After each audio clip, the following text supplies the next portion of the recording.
Welcome into the latest edition of ESPN FC. I'm Dan Thomas, joined by Ali Moreno and Stevie Nicol. Later on in the programme, shock horror, we'll be discussing the future of Cristiano Ronaldo. Okay. Plus, we'll be chatting to Giorgio Chiellini about his move to LA and how he's settling in on the West Coast. But we kick things off with day 2 of Euro 2022 as we head to Southampton. Norway taking on Northern Ireland.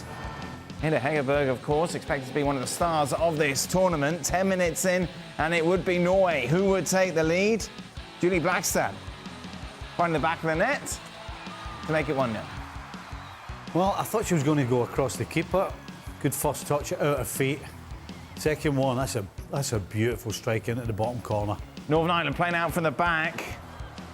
McLaren would lose possession. Hegerberg then plays it into Manon, who makes it 2-0. Don't turn the ball over in a bad area. Don't turn the ball in a bad area. Okay. And then Hegerberg just gets her hair up. Finds a nice little cross. Easy finish. 15 minutes later. Now, initially, a penalty isn't awarded here. However, VAR would take a look, and you can see clearly the ball hits Caldwell. Penalty is awarded. And Graham Hansen blasts it home to make it 3-0. 4 minutes into the second half, Northern Ireland would get their first ever goal in the history of the Euros. Julie Nelson here, making it 3-1. Well, I'm not so sure there's an assist in this. I think this is a shot at goal right here. Well, yes, Right it here, is. look. But Hansen stays alive. That's a great header. However, 5 minutes later, Norway would restore that 3-goal advantage. See, why do goalies do that? Idea. Don't get angry, with the Steve. finish. Okay, fine, get angry. Standing right behind the wall. The perfect start then for Norway, taking all of 3 points for the 4-1 win. And who better to reflect on this victory than our very own Jan Aage Fjortoft is with us. Jan, great start. It was so a great start that I was traveling to Germany with my Norwegian shirts and to celebrate it all. But yes, it was a good start after England beat Austria in our group yesterday. We know that they are the favourites to win England in our group. So this was a necessary win. We were good, especially on the left side with Julie Blackstad, who scored the first goal, and Guro Reiten from Chelsea did ever so well on the left side. And then you have Caroline Graham Hansen from Barcelona, of course. She's the artist of this Euros. Just have a look at her. She whatever she can do with ball is fantastic to watch. And I mean, the biggest breaking news is that we are scoring 4 goals and Aage Fjortoft didn't score for us, but she worked very, very hard. Their pressing was excellent in this game. But this was a game we expected to win. Now the next game is England, and hopefully we can get a point there. Because it will be a group final against Austria in the third game. And it's quite interesting. At the last Euros, we have a good tradition in Championship Norway. We couldn't score a goal in the whole tournament, which was a bit scandalous. So for us to score 4 goals today, get some confidence, put some new players on, young players on to get an experience in the Championship. So it was a good night for the Norwegian women. What would be a successful tournament for Norway, Jan? Well, we are outsiders. We couldn't expect to go all the way. But if we can get out from the group stage within the quarterfinal, so that will take us on further. But if you, I mean, Spain, England, as you see, sometimes I'm not agree with these people, but this time Spain will be there, although they lost their superstar to the cruciate ligaments. And Germany will always be there. There is this thing about Germany and Championship. It's about the same with women as by men, so they will be up there. But expect England, when you saw the fantastic atmosphere at Old Trafford last night, I mean, you expect them to go a long way in this tournament. Yeah, they laboured those slightly, didn't they, against Austria? And it means that it is Norway who are top of Group A at the moment, scoring those 4 goals. So a lot more reaction to what happened in Norway's victory today over Northern Ireland. Let's hear from our Euro 2022 team. Let's join Kay, Danielle and Julie.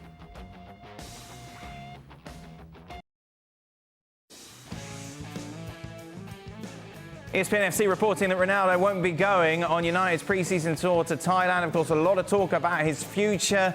We heard Lothar Matthäus talking about the possibility to Ronaldo to Bayern would be sexy. Okay. Oliver Kahn, meanwhile, came out and said, as highly as I rate Cristiano Ronaldo as one of the greatest, a transfer wouldn't be a fit with our philosophy. Jan, Lewandowski out, Ronaldo in. Seems like a great move. Could happen. This is the same club who said 2 months ago, we don't have money. And since then, they spend money on Mané. They're in for De Ligt and going all the way. And they were not interested in Haaland. So these are the Pinocchios. We know that in a good way to say that. But having said that, I think that Oliver Kahn is also talking to Robert Lewandowski here. Because Robert Lewandowski will think, exactly as we think, and if Lewandowski goes and they will let him go to Barcelona, that Cristiano Ronaldo, Matthäus called him sexy. I would say it would be an ideal for one season. You can get him in. He will score you 30 goals. The Bayern philosophy is all about getting the best players in. And if they get De Ligt, Cristiano Ronaldo and Mané, it's been a great transfer window for Bayern. Not to win the Bundesliga, they will do that anyway. But then chase for the Champions League, or they were not going well last season. So I wouldn't say that Cristiano Ronaldo won't end up in Munich. I think there's a lot of things going to be happening here in the next coming weeks. Does this make sense, Stevie? Aye. Yeah. If Lewandowski goes, absolutely. Yeah. It makes sense for a year as well. 1 year and then get Nkunku in or something like that? Absolutely. And the thing about Oliver Kahn saying that that's not the way we do things, if you're going to, nobody can have a go at that if you're doing it for 1 year and it's a special case for a guy like Ronaldo and you're losing Lewandowski. It's not like you're going to have 5 and 6 players chapping on the door going, hold on a second, you told me 2 years ago you couldn't give me this amount of money because you didn't do that. This is a completely special case, which I agree with Jan, there is a possibility as much as he's saying no. What's interesting to me is the fact that Cristiano Ronaldo would be coming in to take the position of Robert Lewandowski. Well, you have Robert Lewandowski. Why didn't you take care of Robert Lewandowski to now you have to go and chase Cristiano Ronaldo? You're flirting with Haaland. Absolutely, and that is exactly my point. The fact that you didn't take care of your own to begin with, and now then you have to go against your own club philosophy and go chase Cristiano Ronaldo. If you gave me the choice right now, at this point in their careers, not over the course of their whole career, but right now, in this moment, I take Lewandowski as a goal scorer over Cristiano Ronaldo. Right now. Not the whole history of their careers, not all their achievement, no. In this moment in time. So if I'm Bayern Munich, I'm thinking, did we make such a mistake with Robert Lewandowski that there's no way back? There is no reconsidering. There is no rekindling the fire. There is no, hey, let's kiss and make up sort of thing. Because why go for Ronaldo when you have the guy right there, in your team still? That's the part that, to me, if I'm Bayern Munich, I'm thinking, man, we really made a mistake here. But this was a risk, and a very good point, Alan. This is, following us these months, that we've been talking about that a lot.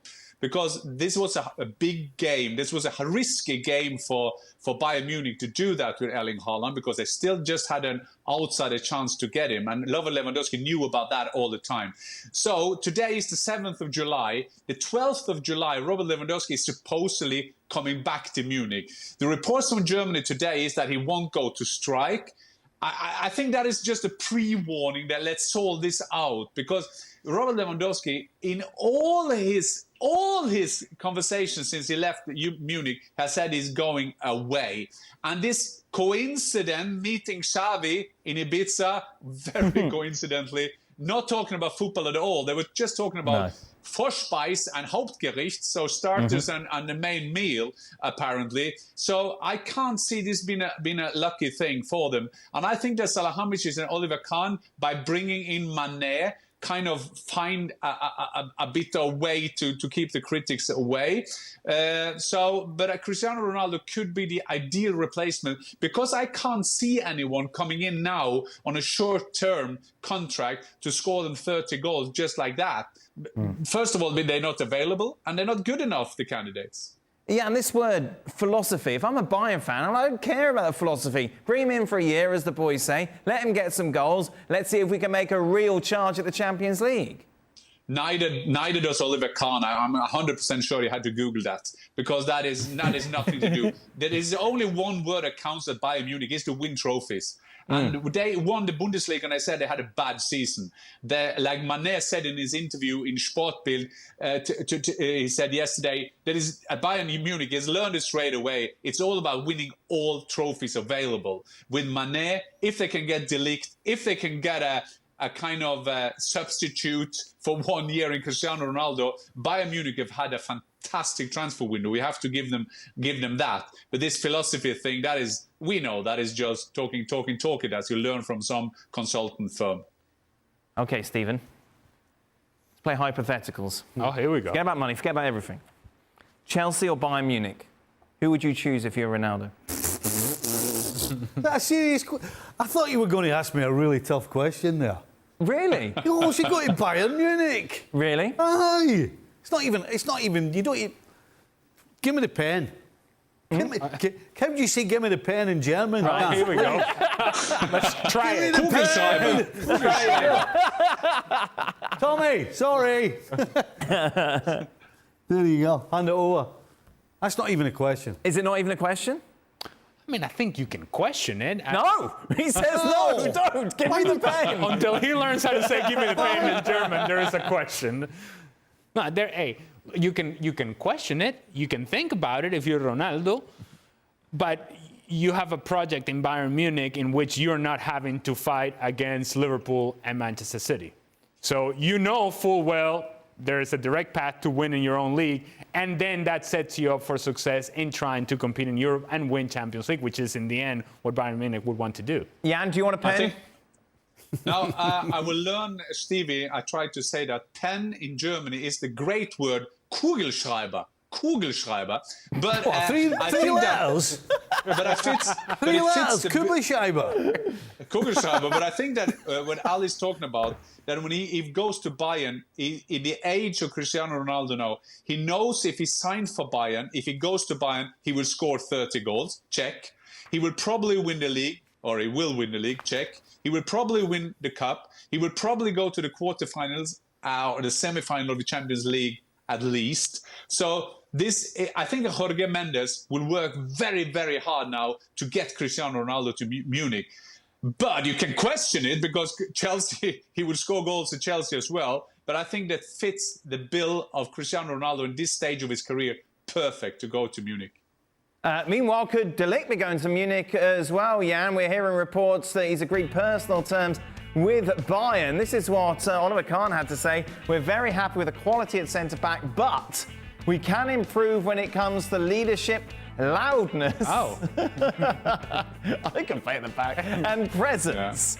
Yeah, but the problem with Bayern at the back, they have Pavard, who is a world champion, but they're not very happy with him. They have a record fee for Hernandez, who came. They're not very, very happy about him. I'm not sure that De Ligt is like the biggest leader with a big L, but it's obviously a great signing for them. What we hear from Torino and what we hear from Bayern Munich is that they try to convince De Ligt that their project is the best, it's better than Chelsea. Juve will say that he will go where we get the most money. So Salahamis has just been in Italy talking to the representative of Juventus, and they try to spin us that they are ahead of Chelsea, that De Ligt wants to come to Bayern Munich. Let's see how this develops. I still think that they have to put up with a lot of money. They were talking about 75 million euro. The last report I read in the German media was now 90 million euros.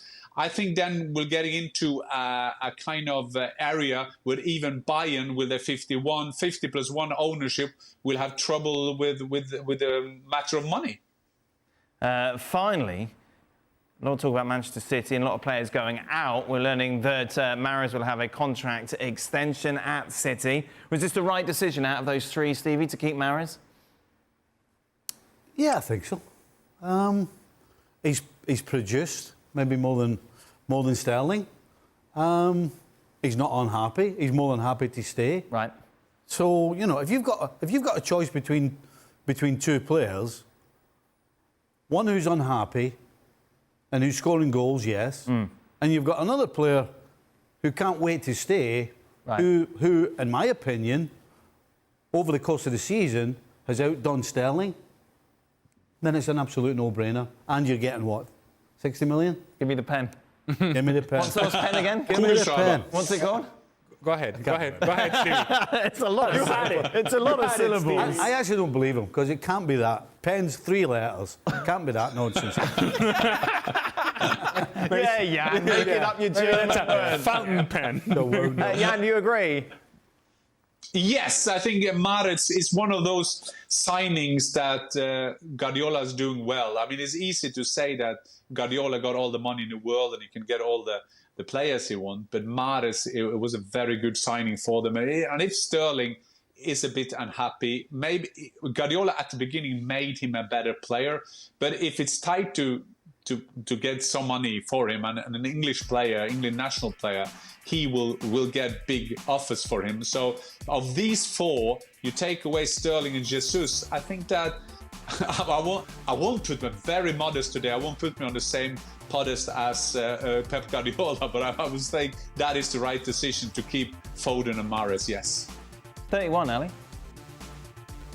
Yeah, but I think a player like Riyad Mahrez, he's got something different about him. And I think he probably has a couple more years of real, true productivity. When you look at players at Manchester City and you have all the guys that like to knock the ball around, you also need somebody who's willing to take players on 1v1 situation. They don't have many of those. Riyad Mahrez is that guy. He can take you to the inside, he can take you to the outside, he does so comfortably. So he breaks people down on his own. He doesn't need all the passing game around him in order to be able to break defenders down. So I do think that because you want something different and variety in the attack, you keep Riyad Mahrez. As I always seem to mention at the moment, it's so busy at the moment in July, the number of transfers that look like they're going to be happening. To keep up to date with all the latest, go over to the website and check out Transfer Talk.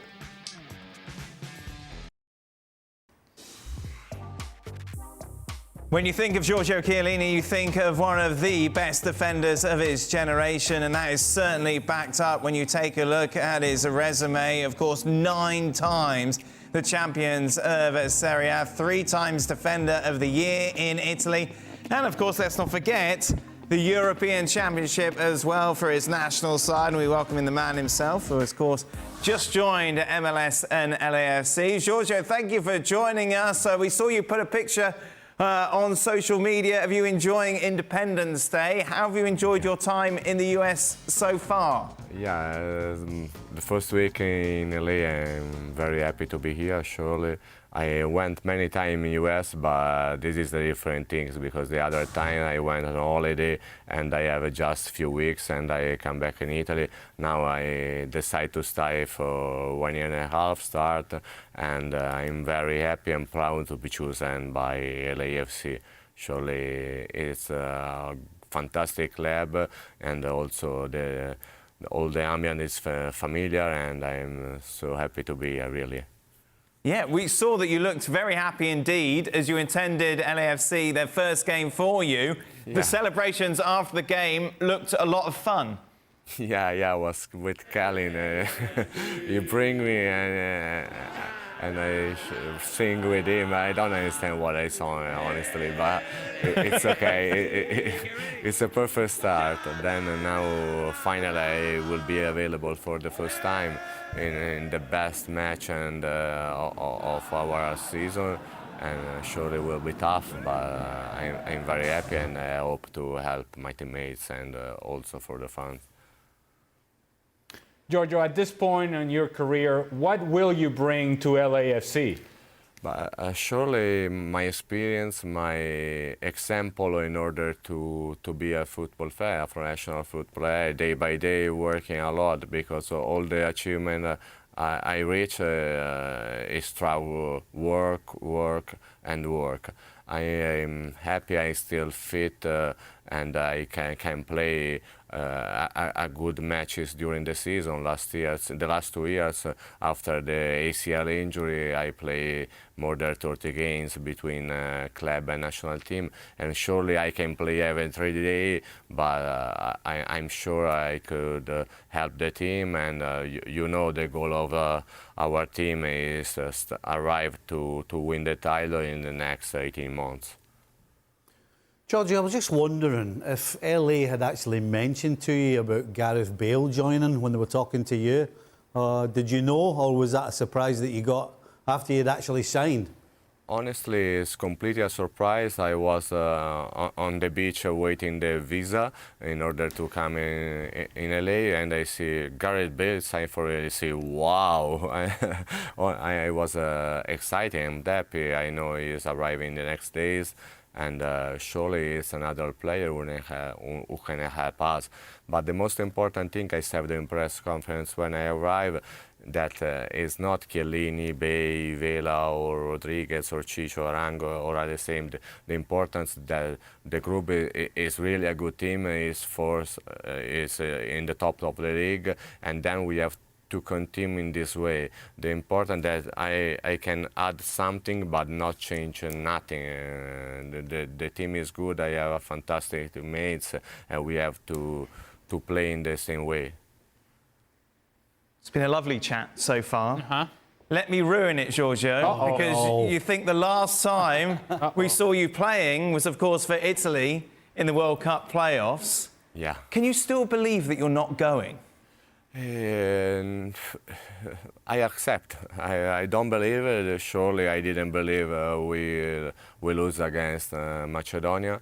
But this is football. We have to accept the result of the pitch, and we have to continue to work. And I think Italy has a wonderful future in front of us, and we have a fantastic talent, fantastic young players. The first player I think surely is Donnarumma, but we can add Bastoni, Chiesa, all the midfielder. Then it happened 2 times in a row, and then could be not upset, but that's it. Then we have to restart. I'm very happy to see the matches of June of the national team, and with many young players and with enthusiasm they restart. And now I pass to them the future of Italy. We talked about the success, the incredible success that you had at Juventus. Of course, the last 2 seasons, though, have been very much a struggle. This season, do you think they can get things back on track, and do you think they can win the title? Surely it depends of the last month of the transfer window. It depends of the players' rival. Juventus has to start with. We are obliged to try to win, and then we'll see. It's not easy because now Milan, AC Milan, and Inter Milan is growing up, and it's also club habits to win. Then will not so easy by opening few times as possible. Juventus restart to win. And of course, Paul Pogba going back. Yeah. How important is that for the club? Yeah, will be so important. Paul is a fantastic player. He doesn't leave the battery as in Manchester, but I think he had inside the fire to show to all of us how the fantastic player he is, and then I expect so much from him. Your former teammate, Alessandro Del Piero, is a regular on the show here. He, of course, has got a restaurant in LA. Have you been to it? Will you go to it? And will he make you pay? We speak to him so much in the last months, but now he's on vacation in Italy. Then when he comes back, surely I go to the number 10 restaurant, and he has to offer a dinner to me. Now, what if he offered you, this is something we discuss far too much on this show, a pizza with pineapple on it. No, please. No, this is not for us. But I'm really want to know and discover all the American stuff I can't understand from Italy, and I can understand just a few weeks in holiday, but I think pizza with pineapple is not one of these. Don't know what you're missing, Giorgio. Don't know what you're missing. No, he's right. That and a well-done steak. Giorgio, thank you so much for your time. Best of luck, of course, at LAFC. And what a way, of course, for LAFC to open the weekend this Friday as they take on LA Galaxy in El Tráfico. Reports that maybe Frank Leboeuf will be in attendance for that game, a game that you can see live on ESPN at 10 p.m. East.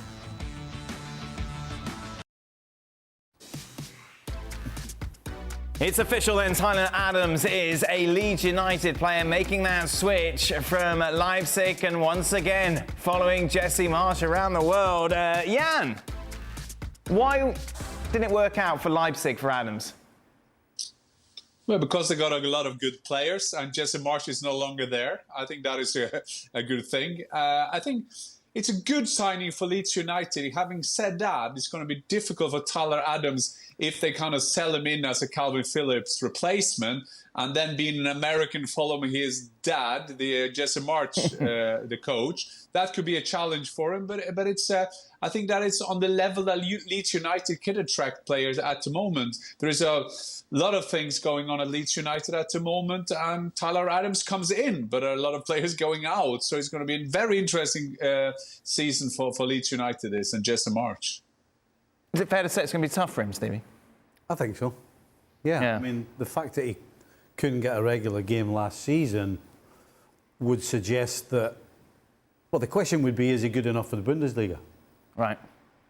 And the answer would have to be, considering the games he played like 14 starts, the answer would have to be no.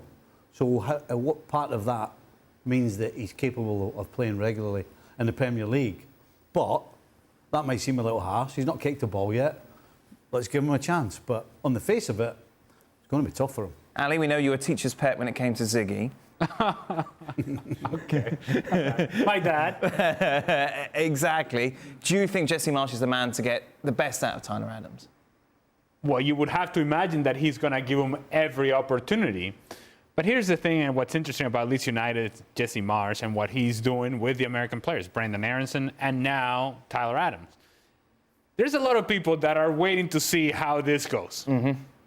If it goes well, then all right, go USA. If it doesn't go well, then go USA. Yeah, go that way, out the door USA. And it may be unfair, but it is the reality that if you're Jesse Marsch and you bring in Tyler Adams, it is because you fully trust that he can do a job.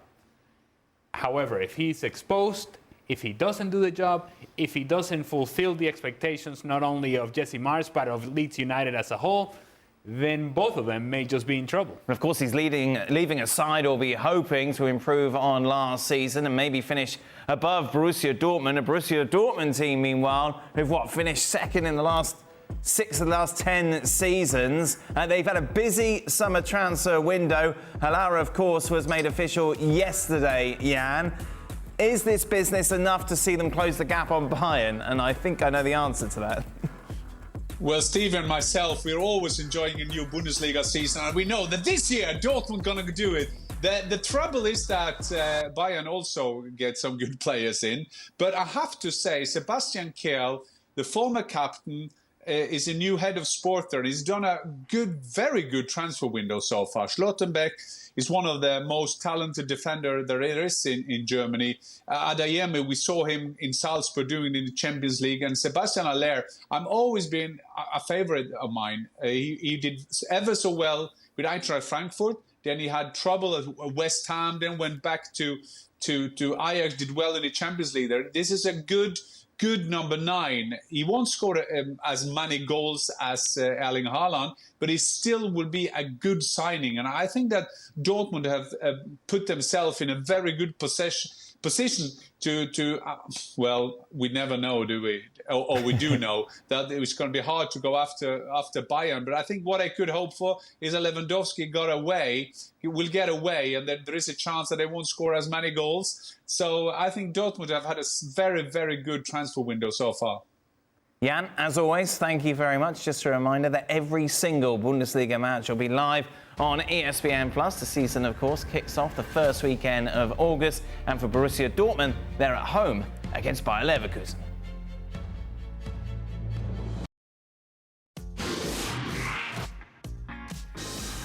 Welcome into the latest edition of Extra Time. Thank you very much for your tweets. Ali Moreno, Stevie Nicol alongside me, as is Aage Fjortoft. Jan, where are you? He's at the barbers. I am in Munich. Been doing some work now just before I have 3-4 days off. But as you can see, the job was something to do with the Norwegian national team. Did you just travel with those shirts everywhere? Yes, I'm wearing them in the reception when I come here, and I say I'm a former legend who played USA in 1994. And Yes. no, not this time. I The had Frank to do Leboeuf it. technique to life. Yeah, the problem is he won the World Championship. I won a weekend ticket to USA with 3 games. And how did you get on in those 3 games, Jan? I was okay. I played the 2 first. I was good against Mexico. Italy, like rest of the team, I was not good. And then I was on the bench against Ireland. But we were in a group of death. 4 teams on 4 points. And we were out. Oh, there we go. What could have been. Alex, your birthday tomorrow. Yes, it is. What are you going to do? I'm going to play golf in the morning. Yes. And then after that, I think my beautiful, lovely wife is going to fix quite a meal for me and the kids. And it's going to be hopefully a relaxing evening. And what's on the menu? Do you get to choose? Yes. Why are you laughing? Arepas. Oh, lovely. Yes. Shredded beef. Yes. Black beans. Beautiful. Yeah, and a little the chicken with mashed avocado as well. At what point will you say, these are almost as good as my mum's? These are wonderful. These are wonderful. I love you, babe. These are wonderful. Oh, there's also a key lime pie at the end of it. Wow, very nice. How old will you be? Andy? I'm going to be 43 years old. Wow.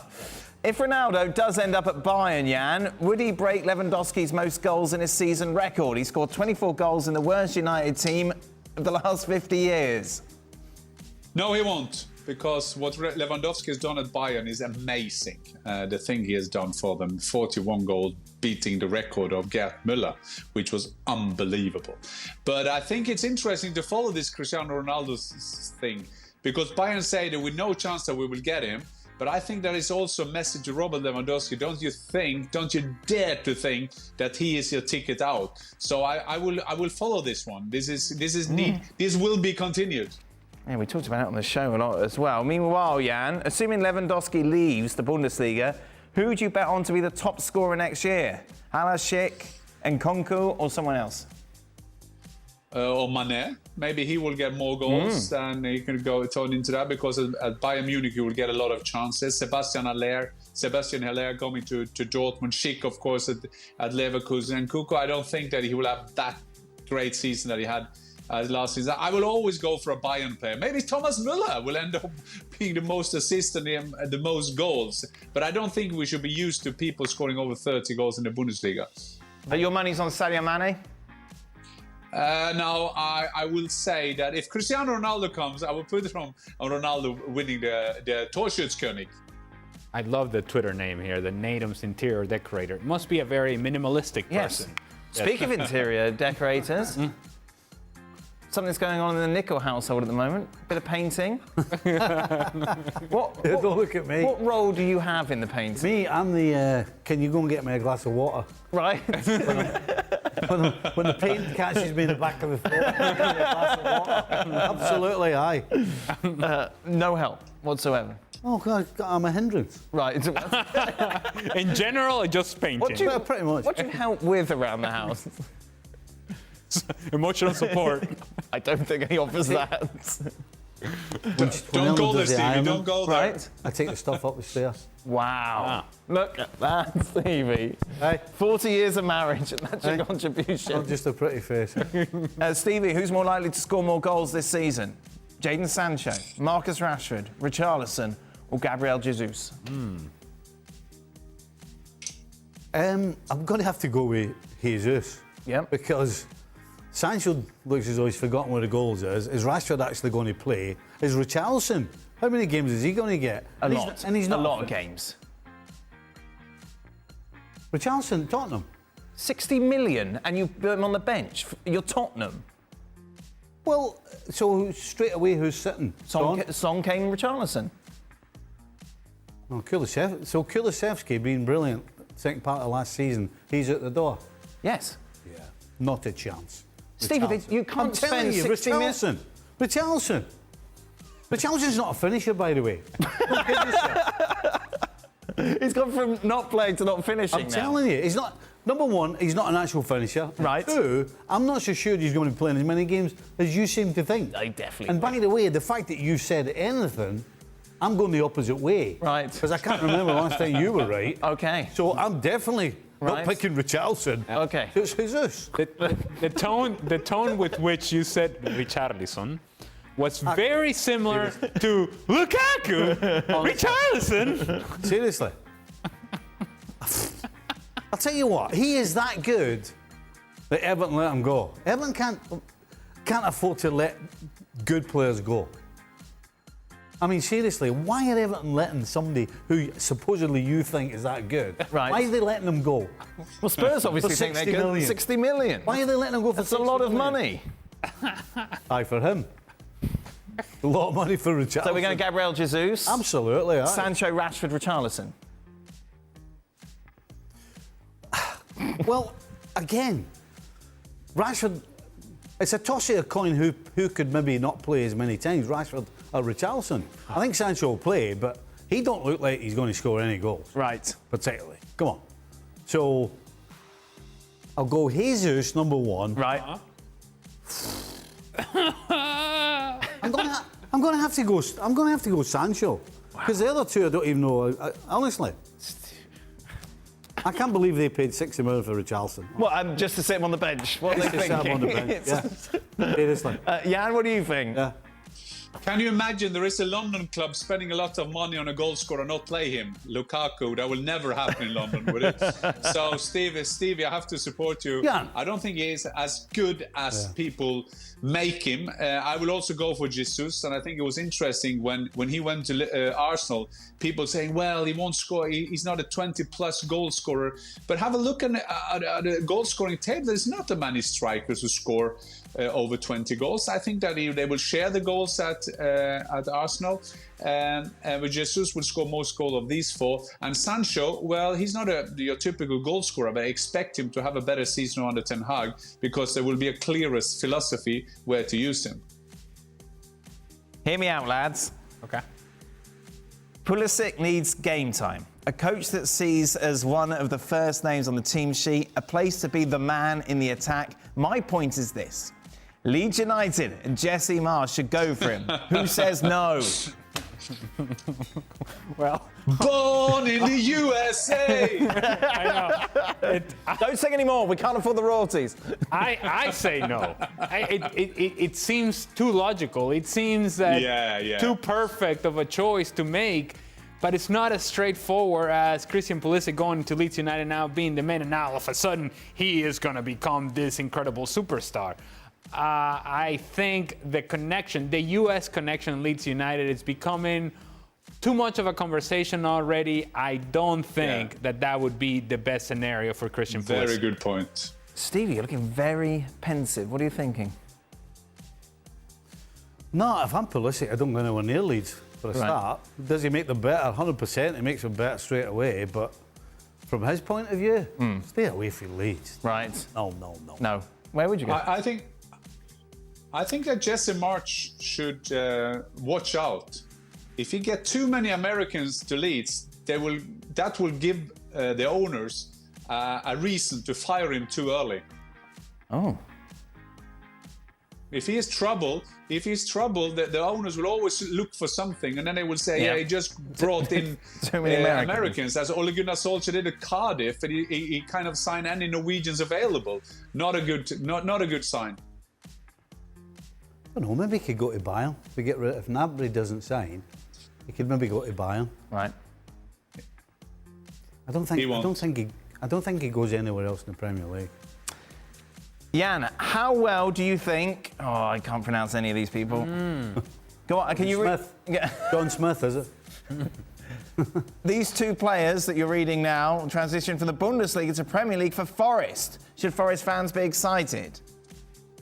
But it's quite interesting with Forest because they're doing their business quite good at the moment, spending a lot of money and getting defenders in. I think that it's a good idea when you are a newly promoted team to get some good defenders in. Nikate is a captain of Mainz. He's a good, steady player. So I think that Stevie Cooper doing the right things. A lot of these managers, I remember we came up with Swindon. We had John Gorman. They signed strikers, including myself, for fun. If we lost 5-1, he bought another striker. Then we lost 4-0, and he bought another striker. So getting more defenders, I think that is a wise, and I think that if they have the money as they are using at the moment, use them on good defenders. I think that is a good idea for the Forest team.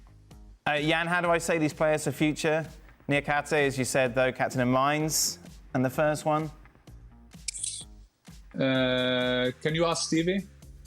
I wonder how long it was going to take. Taiwo or Wanyuyi? There we go. Thank you very much, Stevie. What took you so long? I know, Stevie. That's your preparation, Stevie. Outstanding. Here we go then. Sell, keep or bench, Norwegian edition. Ooh. Oh. Solskjaer, Flo, John Carew. Oh, that's a tough one. Is that for me? Well, yes, of course. Well, it's yes. for you. Yes, I think so. Yes. Background. What makes you think that? You had me with the Norwegian edition. Detective Fjortoft at your service. This is a tough one because in their prime they were very good players. Tor André Flo had problems after Chelsea, went to Rangers and Sunderland, and it was downwards. So I would sell my mate Tor André Flo. Wow. John Carew at his best, fantastic the ability he had, but I will put him on the bench because John Carew had a bad skill for a footballer. He said he didn't like football. He wasn't that interested in football. I know he's a film star in Norway, so I will put him on the bench for the moment. And then I will put Solskjaer because of his great abilities to score goals. Having said that, Ole Gunnar Solskjaer liked to come from the bench, so that took that point away from me. So then I'll put Carew in the starting lineup and Solskjaer at the bench because he always came on and being a match winner.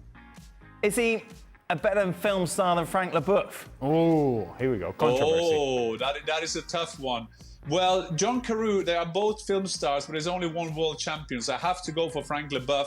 But John Carew is in a great part in Norway, coming the premiere in August now, so we're all looking forward to that. Frank Leboeuf, be aware. Wow. You won't like that, Frank. Nope. Final question. Arepas get another mention.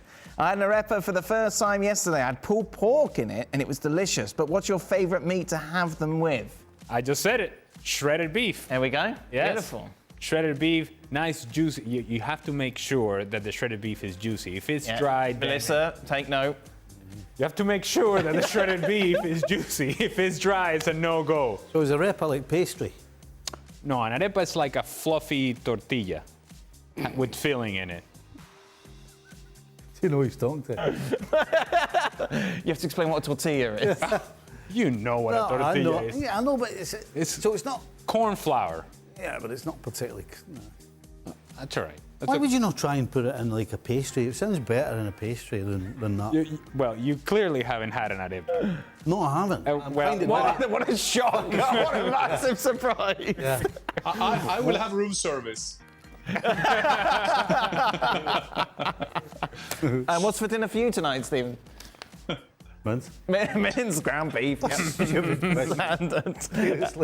is it for Extra Time today. Thank you very much, as always, for your questions. We'll be back tomorrow for more.